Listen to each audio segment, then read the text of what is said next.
বিকেল তো হয়ে এলো, কিছু খাওয়ার ইচ্ছা করছে। চিন্তা মা তোমার রয়েছে, ছিল সয়াবিন নিয়েছি, তলায় তেল দিয়ে পেঁয়াজ রসুন ছেড়েছি, ভালো করে ভেজে নেব। জানো পুরে সেদ্ধ তলা সয়াবিন এবার দেবো ছেলে, ভালো করে নেড়ে চেড়ে লবণ নেব, টমেটো সস দিয়ে নেড়ে চেড়ে নেব। এরপরে একটুখানি চিনি দিয়ে দিলাম, ওপরটাতে মেয়োনিজ দিয়ে নেড়ে নিলাম। ভালো করে ফ্রাই হলে নামিয়ে নেব। সয়াবিনের পাচালি এখানে শেষ করবো।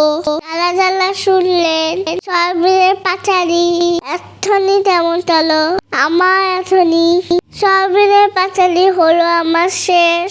চট্টরে মুঠে বললাম, খেতে লাগলো বেশ। হরি বল।